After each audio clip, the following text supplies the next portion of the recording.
Welcome back to my channel. My name is Stacey and I am a Chicago housewife and mom.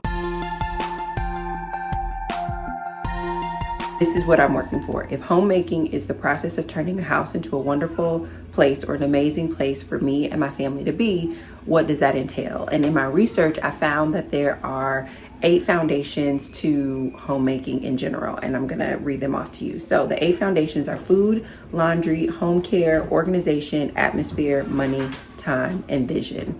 And because I believe in these foundations and I like these foundations, they help me to set up a structure for how I want to be as a homemaker. And for me, I'm taking this as seriously as like a career transition. And you guys know my background is in HR. So anytime I'm trying to take on an occupation or a career, I think about it as a human resource person. And it's just like, what's the job description? What's the duties? What's all that? So when I was doing the research, I found these 8 foundations, or I found these 8 areas that kind of overlapped, but also were distinct enough to write down separately. So as it relates to the books that I'm going to share, each book, or not each book, but the books speak to different areas. Now, I haven't found a one-to-one match where like this book only focuses on this, but I'll kind of try to highlight why I think this book will help to become the best homemaker in all the land and how it supports one of or multiple areas of the 8 foundations. So the first foundation is vision. So this is something that I'm familiar with. I think because I have an HR background,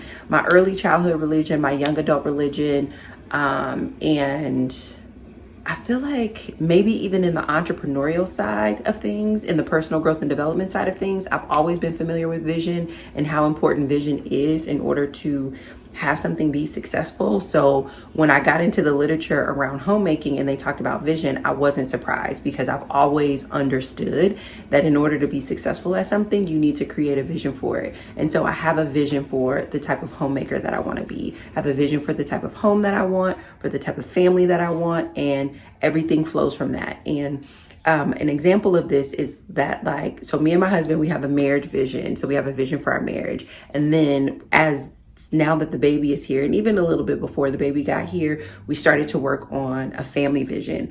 Originally, we were only going to have our marriage vision, but what I realized is that our marriage vision is for him and I, and we needed something separate for our family because what we value as a family is different than what we value in our marriage, but it doesn't mean that we don't want to maintain both. And so what that kind of looks like, for example, is in our marriage, we value growth. So that's one of the values that we have in our marriage vision. In our family vision, we really value fun, for example, fun or play. We're still trying to figure out which word we're going to use. But in our family, we want there to be more fun and play than there is this intentional aspect of growth, because we don't want our family to feel like it's always on a growing thing. But in our marriage, we really want our marriage to be that because of what we believe like relationship is about and coming together is about. And so we have these different visions that then have values, and then out of the values, it's very clear to see what roles and responsibilities and ultimately what duties go there. So there's the same thing as the homemaker and the person who's setting the home. I have a vision for my home and I have values in my home, and out of everything and out of that vision, everything flows. And one of the books that was really helpful to that, to me solidifying that, is Everyday Magic by Maddie James. And you can see that I like dog-eared a bunch of it. Now, when I had originally read her book, I was not in my full-blown homemaking season. I wasn't married. I wasn't engaged. I was making a home for myself, but I wasn't making a home for multiple people. And so some of this stuff applied, but not all of it, because her perspective does come from being a wife and a mother of 3. And so there were some things where she talked about organizationally. I'm not having trouble with that because I was just organizing for myself. But what I really appreciate about her book is that there is clarity around the vision that you need to create for your family. So that's one of the foundations, right? Is your vision. There's clarity around that. There's clarity around organization, and there is more clarity around atmosphere. And what I love, and the biggest reason why I will always recommend this book, is what she says about atmosphere literally blew my mind. And it actually informed my phrase for this year. And she talks about how she has a framework in here called MAGIC. And MAGIC is an acronym that stands for meaningful, aesthetically pleasing, goal-oriented, intentional, and consistent. And there's an element of atmosphere where she talks about how you have to move to a place where you make things in your life aesthetically pleasing, because aesthetics are about safety and you want your home to feel safe. And one of the ways that you make your home feel safe is by keeping it clean and organized. Or one of the ways that you make your home feel safe is by, playing a certain music during certain activities, having a certain scent in there. And I had never heard it explained that way. And I was like, wait a minute. Aesthetics are about safety. And she gave the example of, like, if you go somewhere and it's dirty or it's smelly, you get uncomfortable because there is a signal, because your aesthetics are not being pleased, that this is not a place to be. And it shifted my mindset around why you want to put candles in your home or scents in your home. It shifted my mindset around why on Saturday morning your mom plays music or on Sunday you play a certain music.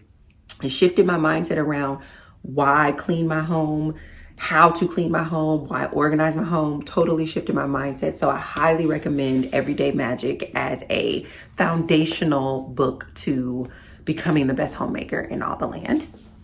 Then another book that I recommend for becoming a great homemaker are two that I recommend. And these two books fall under laundry, home care, and organization. And that's Laundry Love and The Life-Changing Magic of Tidying Up. I know this says Spark Joy. This is the illustrated guide to The Life-Changing Magic of Tidying Up.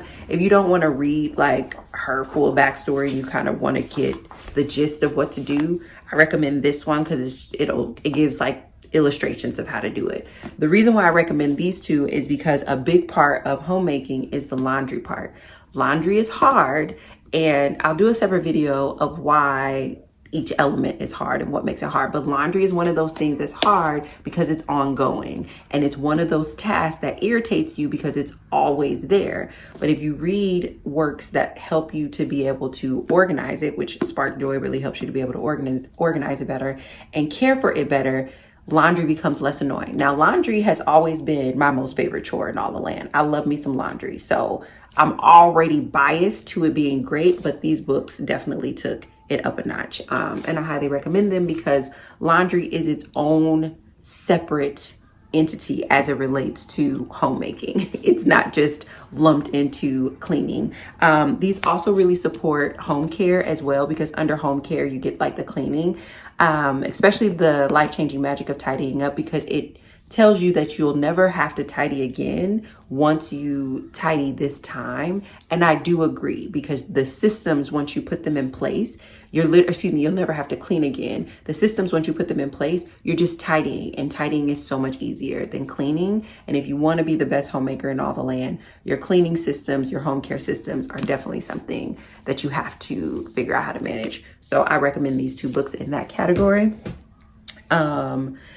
The other two books, so books for, let's see. Okay, so these two books, actually, okay. So this is another book. So this is Apartment Therapy, and I have this specifically because I live in an apartment and not a house.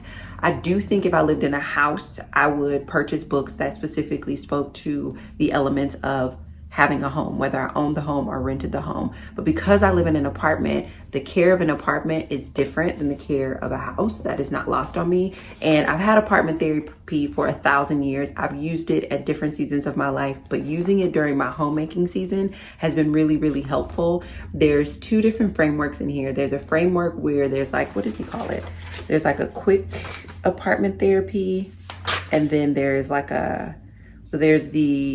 it's called the Cure, but in the apartment therapy Cure, like you go over this 9-week period where each week he's taking you through something to cure your home, which speaks to the atmosphere part of your home. And atmosphere is so important. And I think a lot of people who want to be homemakers, they don't focus on the atmosphere because they get so overwhelmed with so many other things. And what I like about apartment therapy is it's literally a 9-week process to take you through setting the atmosphere for your home with some sprinkling in there of organization, home care, and time, some sprinkle in there. And I like this. And my intention is to do this twice a year. I've already done it one time and I really, really enjoyed it. It really set me up to have a much better postpartum period because I had gone through this once. But it's one of those books that you can go back to over and over. And if you're living in an apartment or a duplex, I do think that it's very helpful to becoming the best homemaker in all the land.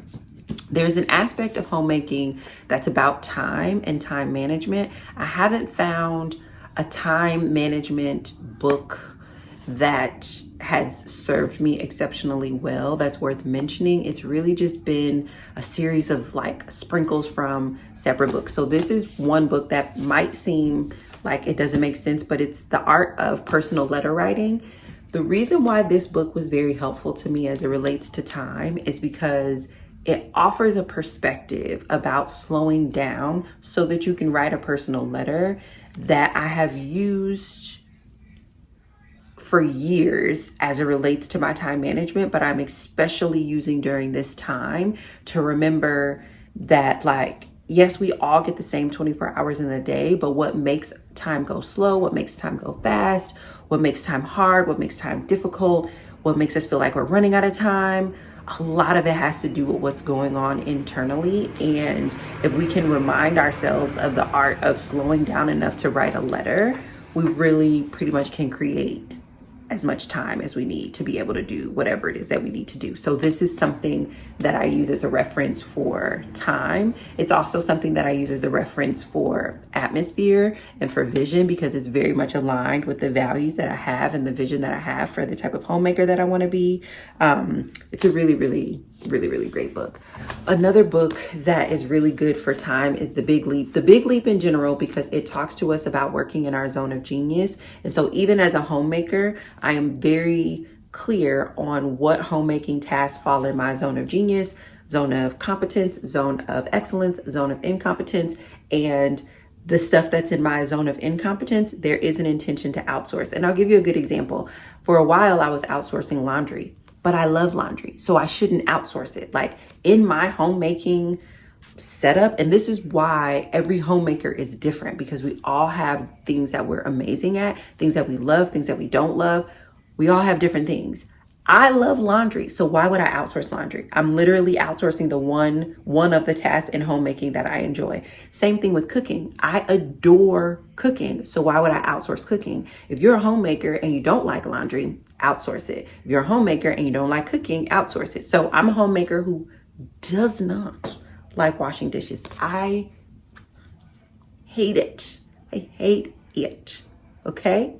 So I need to outsource that, whether I outsource that to Sean Keese, I outsource that to a dishwasher, or I outsource that to a person who can come and clean the home. I need to outsource it. Or another way to outsource it is using throwaway paper plates and cups. That's another way to outsource it. But it's important to like sit down and think about, like, first of all, the 8 foundations and then where you fall in the 8 foundations, because somebody could be like, homemaking is all about washing the dishes. And if you don't wash the dishes, then you're not a good homemaker. Meanwhile, I'm over here hating washing dishes, thinking that I'm a bad homemaker. No, homemaking is these foundations. And then within these foundations, what duties do you love? I have a friend, watching her wash the dishes is like going to a live performance of someone like performing an epic ballad or something. Like she literally floats around her kitchen while she's washing the dishes, and she washes dishes all day long. And I remember I was at her house, I want to say for like 3 or 4 days, and I was literally looking at her like, is it the soap? Is it the materials? Like, how is she enjoying dishwashing this much? Because it's her thing. It's her zone of genius in the homemaking realm. I tried to copy it. Never going to be that girl. But I know that. And so I'm building systems to support me. This book is helpful in helping you to find language to break out the task. But also there's another section in this book where it talks about Einstein's time. And a lot of people live in, is it Newton's? No, let me not make up the scientist who talked about time. But we live in regular time, and there's a way where you can live in Einstein's time. And so if you get this book and you flip to page 159, he talks about it in this book. And I think that Time is one of those things that we don't understand as homemakers. We must master in order to be able to get a lot of things done, because a lot of people associate being home with being lazy or being home with being free or available. And it's just not the case. There are tons of things to do. And Einstein's time is a wonderful perspective on how to get those things done. So I recommend that book for that. This is another book that I recommend for homemaking. It's What Do You Really Want for Your Children? And this circles back to the definition of homemaking is the process of turning your house into an amazing place for you and your family to be. And so understanding what you want for your children versus what you want from them sets the tone for everything. It impacts the vision, it impacts time, it impacts money, it impacts atmosphere, it impacts laundry, organization, home care, food. It impacts all of that once you figure out what you want for your children. And the reason it impacts that is because once you figure out what you want for them, you can reverse engineer the type of person that you need to be in order to offer that to them. This is one of the books that changed the game for me when I was a teen mom, and I read it. I want to say my son was maybe 5 or 6 years old, and it shifted everything, because in that season when I was a homemaker, I was co-parenting and I was parenting at a distance, and there were so many other elements that made homemaking and parenting challenging. I read this book. It offered me the insight and the perspective that I needed to get through an incredibly challenging mothering experience, homemaking experience. And now that I'm in less of a challenging parenting experience, I still understand how the principles in here set the tone for how I want to set my home up. So what I want for my children, it's something that I can offer to them. And so many homemakers have not thought about what they want for their children. So what they're concentrating on inside of their home is actually working against them offering that to their children. So like, for example, let's just say you really want your child to be creative, but in your effort to be an amazing homemaker, you are really like stressed and overwhelmed about cleaning and cleanliness. Well, cleanliness can work in opposition of you wanting your children to be creative. This is an example. I'm making this up. It doesn't have to, but I'm just saying it could. And so you running around like a chicken with your head cut off, trying to keep your home clean, could be preventing the vision that you have for your children of being creative, because everything is always put away and they maybe needed to be more nesting like in order to inspire creativity. I don't know. The idea is read up about what you want for your children so that way you and your spouse can be on the same page, and you can set a home and an atmosphere up for that. The way that you spend your money, right? A lot of times parents are just throwing their kids into activities because that's what everybody says that they're supposed to do. But if time is a part of homemaking and you have all of your kids in 50-11 activities and you don't have time to spend with your children because they're in so many, then you're not setting up your home and running it the way that you want. But you have to sit down and think about what you want for them so that way every activity that they're in is for intention. So for example, with Rye, she loves water right now. We are so another one of our family values is health. And one of the ways that we want to inspire health is through sports and activities, etc. So before she was even born, we're thinking about sports for our children to be in, because we are people who believe in the value of sports, etc. Another video, right? But with Rye, when we're thinking about the sports that she's going to be in, we're not just going to throw her into every single sport. We're going to be intentional about the sports that we throw her into based off the natural things that show up in her. And so one of the things that we've noticed is that she adores water. When I tell you this is a water baby, if she could like dunk her head under the water and just breathe like a fish, she would. She adores water. So we're going to put her in swim lessons to see what shakes out from that.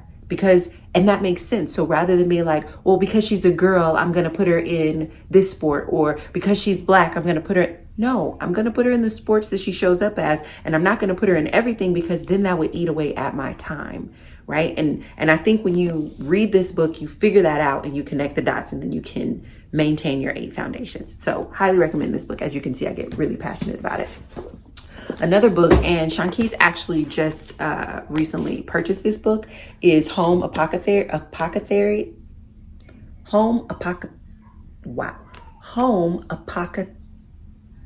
I'm flipping over this word. I can't get it out because we've been mispronouncing it, but you know what I'm talking about, this word. And this really helps with time. This helps with food. This helps with organization. And this helps with like the vision of our family. So there is a wellness health component to our family. We lean on the natural remedy side of things. And so having a book that tells me what are some of the natural remedies that me and Shanquise can take so that we can maintain a level of health to be able to take care of one another, to be able to take care of our human, to be able to take care of our home is really important. I want to have things in my back pocket. If Shanquise gets a sniffle, I want to be able to be like, let me make you this tea. If Shanquise, like they have migraines in here, they have headache in here, he gets a little headache, I want to be able to mix up some tea really quick. This helps, right? So this goes under the food category, but it also goes under the atmosphere category because I'm setting an atmosphere of wellness by making sure that I have the ingredients to keep my family healthy. So this is one of those books. I'm just now flipping through it. I haven't made anything out of it, but I'm just kind of showing you the types of books that I do collect to become the best homemaker in all the land. Another book, this is a book I highly recommend. It's called Trust by Iyanla Vanzant. And it talks about mastering the 4 essential trusts. So trust with yourself, trust with God, trust with others, and trust in life.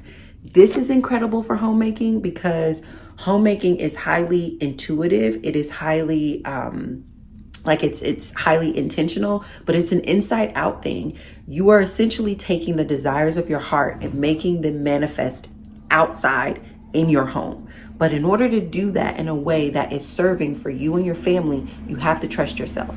You have to trust God, you have to trust others, and you have to trust life. And a lot of people don't have those trusts set up. They don't trust themselves. So when they're trying to homemake, they can't establish this just is the routine. This just is the vision. This just is the type of something as simple as what type of laundry soap are we going to use? Well, you need to trust yourself, right? Because when you're selecting a laundry detergent, it may seem as simple as like, oh, which one do I like that smells good? But if your whole family is breaking out because of that, you have to be able to reroute the ship. And in a podcast episode, Shanquise was talking about how it was challenging for him to transition from the laundry detergent that he prefers to the laundry detergent that's best for our family. But he made that transition in part because I set the tone and the atmosphere for him to do that, right? I set it up so that and it seems trivial, right? It's just laundry, except for it's not, because these are the clothes that you're wearing every day. And the clothes that you wear every day determine the level of self-image that you're projecting into the world. And that self-image determines some of the esteem that you have and the confidence that you have. How many people have shared a story about how they didn't have the shoes or their clothes were wrinkled or they were dirty and they went to school and they got talked about or bullied, and then that scarred them for life? Like, the stuff of the home is not trivial, silly things. It's really important things. And I think that it has been, expressed as a unimportant thing for so long that we forget that out of the home, these things like self-confidence, self-esteem, self-image, love, success, happiness, they come out of the home, right? They start in the home. But this is important because if you don't trust yourself, then things where you need to establish something for your family, you won't establish it for your family. If you don't have a relationship with God or a higher power or believing in something bigger than yourself, it's going to be very difficult for you to get into the nitty gritty, minute, boring aspects of being a homemaker. Like, you got to believe in something bigger than yourself if you want to be like cleaning your baseboards, or if you want to be cleaning your dishes every single day. If you want to be cooking meals every single day, it gets tedious very, very quick. But when you believe in something greater than yourself, it's easier to tie this tedious task to a greater, something bigger, greater. Trusting other people. Homemaking is not a siloed experience. It is not an experience that you do by yourself. You do it in community with other people. You have to trust life. Like, so many people don't trust life. So many people do not trust what's showing up next for them. And if you do not trust what's showing up next for you, you are going to have a difficult time being a homemaker. So I highly, highly, highly recommend this book. And then let me go grab these other 2 books because I didn't. And I have more, but these are 2 books. They're just cookbooks. Cookbooks are a staple to becoming the best homemaker in all the land. But here's the thing. Every cookbook is different. All cookbooks are not created equal. So the book that you get needs to be based on, right? You have to set the vision and the values, because then it'll help you figure out the book. So for example, this small batch baking, I want to have a grazing table of from scratch snacks on my table, right? Like I want it in the center of the table, really beautiful and decorated, but I don't want to have a dozen cookies on the table, like 3 dozen cookies on the table and a cake, because then it's going to be in conflict with my family value of health, because then we're going to be having all these cookies and cakes on the table. But I do want cookies and cakes on the table. I just want it in a smaller portion. So when I went to the library, I was like, oh, I need to learn how to make small batches, so that way I get the atmosphere of come get these from scratch homemade cookies on the table, but I don't ruin or go in against the family value of health. So I knew to get a small batch baking cookbook. I know that works for me. Another family, if you got 7 kids, why you gonna get a small batch baking cookbook? It's gonna do nothing but annoy you. So while I can recommend this small batch baking, depending on your family size, it may not work for you. This book has been phenomenal for me. I love it. There's a chocolate cake recipe in here. I have made it so many times. It is ridiculous how many times I've made this chocolate cake recipe. But do I feel guilty? No, because it's small batch. And this is why this cookbook works for me. And there's so many interesting little tips in here on how to make, like, it's just so perfect. So when you're thinking about cookbooks, it's not just go out and get the latest, greatest cookbook. It's like, get the cookbooks that support your family vision and mission, but get cookbooks so that you can learn how to cook, because one of the foundations of homemaking is food. And if you don't know how to cook, you're going to have a difficult time managing and mastering that foundation. Another cookbook that I got is the Black Girl's Guide to Baking. These are checked out from the library, and look how tabbed they are. Obviously, I'm buying these to sit in my own library, but I love this book. So this is tabbed a lot because Shanquise and I like the flavors out of this book. I have cooked 4 things out of this book, and we have gobbled it up. Now that I know that, I can use her flavor profile. I can use her philosophies to flesh out menus for my family, so that way when we're eating really, really delicious foods. So cookbooks are essential, but you have to be intentional about the cookbooks that you get, so that way you can meet that foundation. So I know that was a lot. I know this video is long, but I love this stuff. I would love to talk about it more. So let me know in the comments what other questions that you have. And again, as a reminder, my intention is to become the best homemaker in all the land. You guys are seeing that through me sharing about my pantry organization. You're seeing that through me talking about the food that I'm buying for my family. And now you understand, like, the bird's eye view of what I'm doing. I am moving through these 8 foundations. And here's the thing.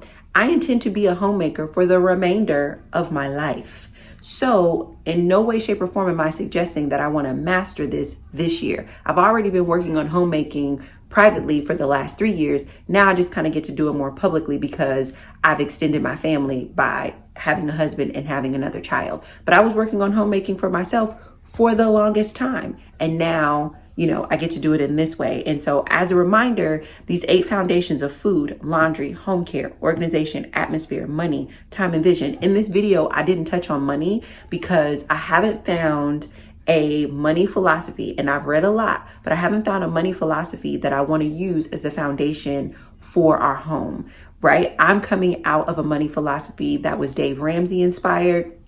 My husband is coming from a different money philosophy. We've read Rich Dad, Poor Dad. We've read Worthy. We read Happy Money. We enjoy cash flow. There are bits and pieces from different money philosophies that we enjoy, but we haven't found our foundation. So right now, as we are blending our finances, and we have not figured out what is going to be our money management system, but that is something that I will come to. It just happens to not be the priority right now. You can tell what the priority is right now. The priority right now is food and organization, and maybe that'll be the priority for the remainder of this year. Everything else still gets touched on, but I give myself grace because this is a career change. So I don't need to do everything this year, and I'm going to be doing this for the remainder of my life. And I know I'm going to be doing it for the remainder of my life because I'm now in a situation where I have a child who is old enough to get married and make me a grandma. And I have a child that I still need to nurture and be sort of like the primary parent to. So I'm in this really unique space where my home needs to be set up for me and my family, my kiddos, my husband, myself, but also for any extended family that may come into my life through my son, right? Like, that's mind-blowing to me, but also kind of amazing. So I'm in that season and just want to be the best homemaker in all the land. And if that's something that you're into, I hope this discussion and those books help. I'll talk to you soon. Bye.